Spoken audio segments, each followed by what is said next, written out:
اب ہم جاتے ہیں گزرتے ہیں تو محل بنا دیکھا بہت عالیشان، تو ایک دفعہ تو ہمارے اعصاب کے اندر جو ہے تھرتھراہٹ پیدا ہو جاتی ہے نا، یہ کتنے خوش نصیب لوگ ہیں، کیسی کیسی کوٹھیاں، کیسے کیسے محل ان کو نصیب ہے۔ اگر ایمان ہو تو کچھ نہیں ہوگا، کوئی اثرات آپ پر نہیں ہوگا، کیونکہ دنیا بے حقیقت ہے، اس کی کوئی حقیقت ہی نہیں۔ حضور نے فرمایا کہ اگر دنیا و ما فیہا کی وقت اللہ کی نگاہ میں ایک مچھر کے پر جتنی بھی ہوتی، اللہ کی نگاہ میں اس دنیا و ما فیہا جو کچھ اس میں ہے، یہ دولت کے انبار اور سیم و زر کے ڈھیر اور یہ محل اور یہ اسکائی اسکریپرز اور یہ سب کچھ، ان سب کے سمیت ان کی اگر اللہ کی نگاہ میں وقت ایک مچھر کے پر کے برابر بھی ہوتی تو کسی کافر کو یہاں سے ایک گھونٹ پانی بھی نہ دیتا۔ اللہ نے تو اس کو عام کیا ہوا، کافروں کے لیے کھاؤ پیو عیش کرو، بلکہ فرمایا گیا سورہ زخرف میں کہ یہ اگر اندیشہ نہ ہوتا کہ ساری دنیا کافر ہو جائے گی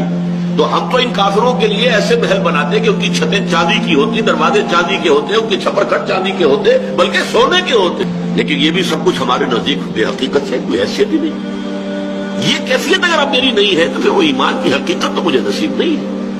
معلوم ہوا کہ میرے فکر و نظر کے اوپر غلبہ تو یہی ہے کہ اصل اہمیت اس دنیا کی ہے، مال و دولت کی ہے، یہاں کے محلات کی ہے، یہاں کی آسائشوں کی ہے، یہاں کے عیش کی ہے۔ اگر یہ ہے حیثیت تو پھر ایمان بالآخرت کہاں ہے؟